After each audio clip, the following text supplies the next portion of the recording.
আসসালামু আলাইকুম বাচ্চারা। আজকে আমরা আলোচনা করছি কিভাবে একটা সংখ্যাকে বাইনারি থেকে অক্টাল সংখ্যায় রূপান্তরিত করা যায়। আমরা বিগত একটা ক্লাসে আলোচনা করেছিলাম অক্টাল থেকে বাইনারিতে রূপান্তর। আজকে হচ্ছে তার উল্টো নিয়ম, বাইনারি থেকে অক্টালে রূপান্তর। দেখো বাচ্চারা, আমরা জানি অক্টালকে কি বলা হয়। অক্টালকে 3 বিটের কোড বলা হয়। অক্টালকে কি বলা হয়? অক্টালকে বলা হয় 3 বিটের কোড। তার মানে কি? তার মানে হচ্ছে প্রতিটা অক্টাল ডিজিটকে যদি আমরা বাইনারিতে রূপান্তরিত করি তার জন্য কয়টা করে বাইনারি ডিজিট নিতে হবে? 3টি করে বাইনারি ডিজিট নিতে হবে। অক্টাল ডিজিট হবে একটা, এর জন্য বাইনারি ডিজিট কয়টা হবে? 3টা। অক্টাল ডিজিট হবে তোমার একটা, এর জন্য বাইনারি ডিজিট কয়টা নিব আমরা? এর জন্য বাইনারি ডিজিট নিব হচ্ছে আমরা 3টা। এখন আজকে আমাদের তার উল্টো কাজ। উল্টো কাজটা কি? কাজটা হচ্ছে যদি সংখ্যাটা বাইনারিতে দেওয়া থাকে তাহলে সেইটাকে কি করতে হবে? অক্টালে রূপান্তর করতে হবে। এখন বাইনারিতে যে সংখ্যাটা দেওয়া থাকবে সেইটা কয়টা ডিজিটে হিসাব করতে হবে? অক্টালের ক্ষেত্রে 3টা করে ডিজিট নিয়ে সেই 3টাকে তোমার কি করতে হবে? অক্টালে রূপান্তরিত করতে হবে। আর এইটার জন্য আমরা সূত্র মনে রাখবো হচ্ছে ডান দিক থেকে বাম দিকে মনে রাখবো 1, তারপর হচ্ছে 2, তারপর হচ্ছে তোমার কি 4। প্রথম সংখ্যাটা ডান দিকে হচ্ছে 1, 1 এর ডাবল কত? 2, 2 এর ডাবল কত হবে? 4। এখন দেখো বাচ্চারা, আমরা জানি অক্টাল হচ্ছে তোমার, অক্টাল সংখ্যা পদ্ধতির বেস হচ্ছে তোমার কত? 8। তার মানে অক্টালে 0 থেকে 7 পর্যন্ত কয়টা অঙ্ক ব্যবহার করা হয়? 0 থেকে 7 পর্যন্ত টোটাল 8টা অঙ্ক ব্যবহার করা হয়। এখন আমরা দেখি বাইনারি থেকে অক্টালে রূপান্তরের যে সিস্টেম সেইটা। যেমন দেখো, একটা সংখ্যা দেওয়া আছে 101, এইটা কিসে দেওয়া আছে? এইটা হচ্ছে তোমার বাইনারিতে দেওয়া আছে। এখন এইটাকে আমাদের রূপান্তরিত করতে হবে তোমার অক্টালে। এখন এই সংখ্যাটার নিচে আমাদের যে মূল সূত্র ছিল অক্টাল টু বাইনারিতে রূপান্তরের ক্ষেত্রে, বাইনারি আর অক্টালের মধ্যে সম্পর্কের সূত্র হচ্ছে 3 বিটের সূত্র, আর সূত্র হচ্ছে তোমার 1 2 4। এখন আমাদের বাইনারি 3টা ডিজিট দেওয়া ছিল কত? 101। আমরা এই 3টা ডিজিটের নিচে সুন্দরভাবে ক্রম অনুসারে লিখবো। প্রথমে কত ছিল? 4, তারপর হচ্ছে কত? 2, তারপর হচ্ছে কত? 1। তার মানে সূত্র ছিল 1 2 4। এখন দেখো বাচ্চারা, যেইটা তোমার জিরো আছে, যেটা কি আছে? জিরো, সেই জিরোর নিচে জিরো যে মানটা, সেই বরাবর যে মানটা আছে সেইটা তুমি কাটা দিয়ে দাও, সেইটা ক্রস দিয়ে দাও, কাটা দিয়ে দাও। আর যেইটা তোমার 1 আছে সেইটা কাটা যদি না দিই আমরা, তাইলে বাকি মান থাকলো কয়টা এখানে? বাকি মান থাকলো হচ্ছে তোমার 4 আর 1। তাহলে 4 আর 1 কি আমরা পাশাপাশি 41 লিখবো বা 41 লিখবো? না। এইখানে 4 আর 1 যে আমরা পেলাম, এই 4 আর 1 তোমার যোগ করতে হবে। কি করতে হবে? দেখো, যোগ করতে হবে। তাহলে যোগ যদি করি, 4 আর 1 যোগ করলে কত হয়? 4 যোগ 1। তাহলে আমরা পাবো হচ্ছে এখানে কত পাবো? 5। তাহলে এখানে কিন্তু 41 লেখা যাবে না। কত লিখতে হবে? পাশাপাশি লেখা যাবে না। এই দুইটা যোগ করে তারপরে তোমার যোগফলটা লিখতে হবে। তাহলে আমরা বলতে বলতে পারি যে এই 101 সংখ্যাটা কি? 101, এই সংখ্যাটা হচ্ছে বাইনারিতে। এইটাকে যখন আমরা অক্টালে রূপান্তরিত করব তখন তার মানটা কত হবে? 5। 101 মানটা বাইনারি থেকে অক্টালে রূপান্তরিত করলে কত হয়? 5 হয়। এখন আমরা আর কয়েকটা সংখ্যা দেখি। দেখো বাচ্চারা, এরপর আমরা দেখি যে এখানে আমরা কয়েকটা সংখ্যা লিখে রাখো। তাহলে হচ্ছে 100, তারপর হচ্ছে তোমার 1, তারপর হচ্ছে 1, তারপর হচ্ছে 0। আমরা আরেকটা লিখি 100। তারপর হচ্ছে আমরা যদি লিখি 111, তাহলে আমরা এখানে কয়টা বাইনারি ডিজিট লিখেছি? বাইনারি অঙ্ক লিখেছি 4টা। এই 4টাকে আমরা অক্টালে রূপান্তরিত করব। এখন আমরা বলেছিলাম তোমাদের এই ক্ষেত্রে সূত্র হচ্ছে 1 2 4 ডান দিক থেকে। আমরা এই 3টার নিচে 1 2 4 সূত্রটা ডান দিক থেকে লিখবো। ডান দিকে হচ্ছে তোমার 1, তারপর হচ্ছে কত? 2, তারপরে কত? 4। তারপরে এখানে আবার একইভাবে 1 2 4, এখানেও লিখবো আমরা 1 2 4, এখানে লিখবো আমরা 1, তারপর হচ্ছে 2 4। এখন আমরা প্রত্যেকটা 3টা করে ডিজিটের নিচে আমরা সূত্রটা কি ছিল? সূত্রটা পেয়েছিলাম 1 2 4। ডান দিক থেকে বাম দিকে 1 2 4। দেখো প্রত্যেকটা নিচে লিখেছি এই সূত্রটা 1 2 4, 1 2 4, 1 2 4, 1 2 4। এখন আমরা বলেছি 1 2 4 যে তুমি লিখলা ওই বাইনারি ডিজিট গুলার নিচে যেইটা যেইটা তোমার জিরো হবে সেই বরাবর তুমি কাটা দাও বা ক্রস চিহ্ন দাও। এইটা জিরো ছিল, এইটা ক্রস দিয়ে দাও। এইটা জিরো ছিল, এইটা ক্রস দিয়ে দাও। এইখানে দেখো তো কোনো জিরো ছিল না, তাহলে এখানে কোনোটা ক্রস হবে না। এইটা জিরো ছিল, এটা ক্রস দিয়ে দাও। এইটা জিরো ছিল, এটা ক্রস দিয়ে দাও। এইটা জিরো ছিল, এটা ক্রস দিয়ে দাও। আচ্ছা, সবগুলো আমরা একই সাথে দেখলাম। এখন ক্রস দেওয়ার পরে মান কি কি আছে এখন দেখো। আমরা যদি প্রথমে দেখি, এইটার মধ্যে 2 আর 1 কাটা গিয়েছে জিরো থাকার কারণে, তাহলে এখানে অবশিষ্ট কি মান রয়েছে 4। তার মানে এখানে একটা যেহেতু মান রয়েছে, তার মানে কি এই 100 এইটাকে যখন তুমি বাইনারি থেকে অক্টালে রূপান্তরিত করবে, তখন এইটার মান কত পাবে তুমি? এইটার মান পাবে হচ্ছে শুধুমাত্র 4। এটার মান কত পাবে? শুধুমাত্র 4। বাইনারি থেকে অক্টাল, বাইনারির মানটা যখন 100 ছিল, তখন সেইটার অক্টাল মান কত হবে? অক্টাল মান হচ্ছে তোমার 4। আর এইখানে ডান পাশে নিচে ছোট করে আমরা কত দিয়েছি? 2। 2 মানে এই সংখ্যাটা বাইনারিতে বোঝাচ্ছে। আর এখানে 4 এর নিচে 8 মানে কি এই 4 সংখ্যাটা অক্টালে বোঝাচ্ছে। এখন এখানে দেখি, এখানে তো কোনো কিছু কাটা যায় নাই। দেখো এখন কি করব আমরা? এখানে আমরা পেয়েছি হচ্ছে 4, তারপরে পেয়েছি কত? 2, তারপরে আমরা কত পেয়েছি? 1। এই সংখ্যা চারটা কি পাশাপাশি লিখে 4 to 1 421 লিখবে তুমি? না, এই সংখ্যাগুলো পাশাপাশি লেখা যাবে না, এই প্রত্যেকটার যোগফল লিখতে হবে। তাহলে আমরা পেলাম 4 1 এবং হচ্ছে 4 to 1, এগুলা কি বের করতে হবে? যোগ। তাহলে যোগ করলে 4 যোগ 2 যোগ 1, তাহলে কত হবে?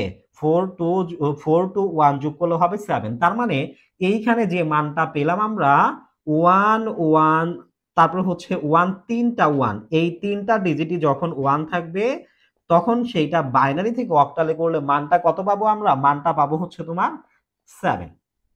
তারপরে এটা দেখি, এইটাতে জিরো থাকার কারণে 1টা কাটা গিয়েছে। আর তাহলে অবশিষ্ট মান কত কত আছে এখানে? এখানে অবশিষ্ট আছে হচ্ছে তোমার 4 আর 2। তাহলে 4 আর 2 আমরা যদি যোগ করি তাহলে কত পাবো? 6। তার মানে 110, এইটা যখন বাইনারিতে ছিল, এইটার অক্টাল মানটা কত হবে? 8। মানে 6 হবে। 6 8 মানে হচ্ছে অক্টালের বেজ।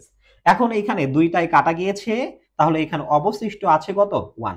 তাহলে সেই হিসেবে 001 এইটা যখন বাইনারি থেকে অক্টালে করবে, তখন এইটার মান কত বের হবে?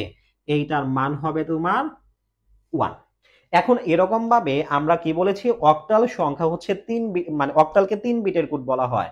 যখন তুমি বাইনারি থেকে অক্টালে রূপান্তরিত করবে, তখন কি করবে? অনেকগুলা সংখ্যা দেওয়া থাকলে তুমি সেইটাকে 3টা করে সাজাবে। এখন আমরা বড় একটা বাইনারি মানকে অক্টালে রূপান্তরিত কিভাবে করা যায় সেইটা আমরা দেখব। দেখো বাচ্চারা, আমরা একটা বড় একটা সংখ্যা লিখি। সংখ্যাটা কি? সংখ্যাটা হচ্ছে, ধরো এখানে দেওয়া আছে 10101001। এখন এইটা বাইনারিতে আছে, এইটাকে কি করতে হবে? অক্টালে রূপান্তর করতে হবে। দেখো আমরা এই সংখ্যাটা ফাঁকা ফাঁকা করে লিখি কিছুটা। 1, তারপর হচ্ছে 0, তারপর হচ্ছে 1, তারপর 0, তারপর 1 0, তারপর হচ্ছে কত? 1। এই সংখ্যাটাকে আমরা ফাঁকা ফাঁকা করে কিছুটা ফাঁকা ফাঁকা করে লিখেছি। এখন আমরা বলেছি অক্টালের ক্ষেত্রে কয়টা করে হিসাব করতে হবে? 3টা করে। কিন্তু এখানে তো তোমার দেখো 3টা করে, তাহলে কিভাবে হিসাব করবো তুমি? বাম দিক থেকে ডান দিকে নাকি ডান দিক থেকে বাম দিকে? অবশ্যই ডান দিক থেকে বাম দিকে হিসাব করতে হবে। কয়টা করে? 3টা করে, তিনটা ডিজিট করে।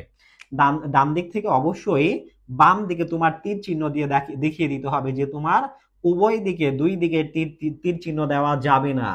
দেখো আমাদের তীর, এই জিনিসটা এরকম ভাবে তোমরা কিন্তু তোমাদের দেওয়া যাবে না।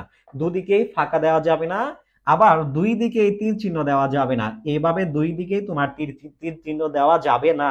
ডান দিক থেকে বাম দিকে যেহেতু আমরা আসতেছি, ডান দিক থেকে বাম দিকে তীর চিহ্ন দিতে হবে অবশ্যই। এখন দেখো বাচ্চারা, এই ডিজিটটা 3টা করে সাজানোর পরে একটা ডিজিট অবশিষ্ট রয়েছে। কিন্তু আমরা বলেছিলাম অক্টাল আর বাইনারির মধ্যে কয়টা করে ডিজিট নিয়ে কাজ করতে হবে? 3টা। এখানে তো আমাদের 3টা ডিজিট নাই। কয়টা আছে? একটা আছে। এখন এখানে 3টা ডিজিট বানানোর জন্য যে কয়টা ডিজিট তোমার প্রয়োজন, সেই কয়টা তুমি এখানে 0 দিয়ে দিবা। কি দিয়ে দিবা? 0। এখন এইটাকে আমরা বাইনারি থেকে অক্টালে রূপান্তরিত করি। তাহলে প্রথমটা আমরা পেয়েছি কত? 001। তারপর এটা কত পেয়েছি? 3টা ডিজিটে 010। পরের তিনটা পেয়েছে 101। এখন এই তিনটাকে আমরা অক্টালে রূপান্তরিত করব। দেখো এর আগে যে আমরা চারটা দেখালাম তোমাদের, সেরকম ভাবে একটু ফাঁকা ফাঁকা করে লিখি 001। এখানে কত হবে 1, তারপরে 010, পরেরটা হচ্ছে 101। এটা একটু বোঝানোর জন্য লিখছি আমরা। তাহলে এর মানে এই বরাবরে আমাদের যে সূত্র ছিল 124, সূত্র ছিল হচ্ছে 124, সূত্র ছিল 124, এই বরাবর আমরা সাজাবো। সাজানোর পরে যেইটা তোমার 0 সেইখানে বরাবর নিচে কি দিবা ক্রস। ক্রস দিলে এইটা কাটা দিলে এইটা হচ্ছে ক্রস, এইটা হচ্ছে ক্রস। এইখানে এইটা ক্রস, 0 থাকার কারণে, 0 থাকার কারণে এইটা ক্রস, 0 থাকার কারণে এইটা ক্রস। তাহলে ক্রস দেওয়ার পরে অবশিষ্ট কি কি থাকলো? অবশিষ্ট এখানে থাকলো হচ্ছে শুধু 1। তাহলে 001 কে অক্টালে রূপান্তরিত করলে এইটার মান কত বের হবে? শুধুমাত্র 1। তাহলে 001 এর মানটা হচ্ছে অক্টালে কত? 1। পরেরটা কাটা দেওয়ার পর এখানে শুধু কত আছে? 2। তাহলে এই মানটা কত কত বের হলো আমাদের? 2। তাহলে 010 এর মানটা হচ্ছে তোমার অক্টালে কত? 2। পরে হচ্ছে তোমার 101 এর মধ্যে কাটা গিয়েছে শুধু 2, অবশিষ্ট মান আছে কি 4 এবং হচ্ছে তোমার 1। 4 আর 1 যদি যোগ করি তাহলে কত হবে? 5। তাহলে আমরা পেলাম হচ্ছে যে 1010101, এইটা বাইনারি থেকে অক্টালে করলে এইটার মানটা কত পাওয়া গিয়েছে? মানটা হচ্ছে 125। এখন আমরা উত্তরটা লিখি। দেখো বাচ্চারা, উত্তর লিখতে হবে বাম দিক থেকে ডান দিকে ক্রমানুসারে, ডান দিক থেকে বাম দিকে ক্রমানুসারে। তাহলে সুতরাং উত্তরটা আমাদের কি ছিল? প্রশ্ন ছিল এইটুকু, কি ছিল? 10, তারপর হচ্ছে 10101। এইটা বাইনারি থেকে অক্টালে করলে মানটা কত পাবো আমরা? 1 পেয়েছি, 2 পেয়েছি এবং হচ্ছে 5 পেয়েছি। এটা হচ্ছে বাইনারি থেকে অক্টালে রূপান্তরের নিয়ম বাচ্চারা। এখন আমরা দেখি যে একটা সংখ্যার মাঝখানে যদি তোমার পয়েন্ট থাকে, তখন ওই পয়েন্ট যুক্ত সংখ্যাটাকে আমরা কিভাবে অক্টাল থেকে বাইনারিতে রূপান্তরিত করব। দেখো বাচ্চারা, আমাদের সিস্টেমকে বাইনারি থেকে অক্টালে রূপান্তরের নিয়মটা হচ্ছে কয় বিট করে সাজাইতে হবে? ডান দিক থেকে বাম দিকে 3 বিট করে সাজাইতে হবে। কিন্তু তোমার প্রশ্নে যদি মাঝখানে পয়েন্ট থাকে, ধরো মাঝখানে তোমার এখানে কি আছে? পয়েন্ট আছে। এখানে ধরো পয়েন্ট আছে, তখন তুমি কিভাবে কি করবা? সাজাবা কোন দিক থেকে? ডান দিক থেকে বাম দিকে নাকি অন্য কোনো সিস্টেমে? দেখো এখানে আমরা প্রথমে সংখ্যাগুলো ফাঁকা ফাঁকা করে লিখব। সংখ্যাটা হচ্ছে 10101। ফাঁকা ফাঁকা করে লেখার পরে হচ্ছে এখানে দিবা হচ্ছে পয়েন্ট, তারপরে কি আছে 10, তারপরে হচ্ছে 11। লেখার পরে আমরা কি করব? আমরা এইখানে যখন তোমার পয়েন্টে থাকবে, দশমিক থাকবে, তখন আর তোমার ডান দিক থেকে বাম দিকে সাজানো যাবে না। তখন কি করতে হবে? পয়েন্ট থেকে দশমিক বিন্দু থেকে দুই দিকে সাজাতে হবে। দশমিক বিন্দু থেকে এদিকে, দশমিক বিন্দু থেকে ওদিকে সাজাতে হবে। কিভাবে? এই দেখো তোমরা 3 বিট করে, দশমিক বিন্দু থেকে বাম দিকে তীর চিহ্ন আর দশমিক বিন্দু থেকে ডান দিকে তীর চিহ্ন দিতে হবে। দেখো বাচ্চারা, এখানে আমাদের কয়টা ডিজিট কম হয়ে গিয়েছে? একটা। তাহলে আমরা এখানে একটা 0 দিব। এখানে কয়টা ডিজিট কম আছে? 2টা। এখানে আমরা কয়টা 0 দিব? 2টা। তাহলে এইটার বাইনারি মান, বাইনারি থেকে অক্টাল মান কত? এইটার মান কত? এইটার মান কত? এইটার মান কত? এখন দেখো আমাদের এই মানটা কত ছিল? 010 ছিল। এইটা কত ছিল? 101 ছিল। এইটা কত ছিল? 101 ছিল। তারপর হচ্ছে এটা কত ছিল? এটা হচ্ছে আমরা এখানে লিখি 100 ছিল। এখন আমাদের সূত্র কি ছিল? সূত্র হচ্ছে 124। সেইভাবে আমরা একটু নিচে নিচে লিখি। সূত্র ছিল 124, সূত্র ছিল হচ্ছে 124, সূত্র ছিল 124, সূত্র ছিল 124। যেটা তোমার 0 সেই বরাবর কাটা, যেটা 0 সেই বরাবর কাটা। কাটা দেওয়ার পরে মানটা আমরা কত পেলাম? সেইটাই হচ্ছে আমাদের মূল উত্তর। দেখো তো এখানে কাটা দেওয়ার পরে শুধু অবশিষ্ট রয়েছে কি? 2 অবশিষ্ট রয়েছে। তাহলে এখানে উত্তর হচ্ছে কত? 2। এখানে কাটা দেওয়ার পরে কি অবশিষ্ট রয়েছে? এখানে অবশিষ্ট রয়েছে 4 আর 1। 4 আর 1 যোগ করলে কত হবে? 5। তারপর হচ্ছে এখানে অবশিষ্ট রয়েছে 4 আর 1। 4 আর 1 যোগ করলে কত হবে? 5। এখানে অবশিষ্ট রয়েছে শুধু 4। তাহলে এখানে উত্তর হচ্ছে শুধু 4। তাহলে দেখো বাচ্চারা, 101 এর মানটা হচ্ছে শুধু কত? 2। তারপর হচ্ছে 101 এর মানটা, 010 মান হচ্ছে 2, আর 101 এর মানটা কত হবে? 5। তারপরে মাঝখানে তোমার পয়েন্ট ছিল, পয়েন্টটা সুন্দর করে দিয়ে দাও। তারপরে এখানে কি 101 এর মানটা হচ্ছে তোমার কত? 5। আর লাস্টের যেইটা 100, সেইটার মান আমরা কত পেয়েছি? সেইটার মান হচ্ছে আমরা পেয়েছি 4। একটা বিষয় অবশ্যই খেয়াল রাখবে, এইটার তীর চিহ্ন বাম দিকে, আর দশমিকের পরের অংশগুলোর তীর চিহ্ন হচ্ছে ডান দিকে। এটা অবশ্যই তোমাদের সুন্দরভাবে খেয়াল রাখতে হবে। এখন আমরা এটার উত্তরটা লিখে দেই। উত্তর হচ্ছে তোমার সুন্দরভাবে বাম দিক থেকে ডান দিকে লিখবে। আর তোমার প্রশ্নটা কি ছিল? এইটা ছিল প্রশ্ন। সুতরাং প্রশ্ন ছিল হচ্ছে 1 0, তারপর হচ্ছে তোমার 1 0 1, পয়েন্ট হচ্ছে 1 0 1 1, বাইনারি থেকে অক্টাল করলে মানটা পেয়েছি আমরা, কত পেয়েছি পয়েন্টের আগে 25, মাঝখানে পয়েন্ট, পরে পেয়েছি হচ্ছে 54, এটা কিসে পেয়েছি আমরা? অক্টালে। তোমরা এরকম ভাবে যে কোনো একটা সংখ্যাকে বাইনারি থেকে অক্টালে রূপান্তরিত করতে পারবে।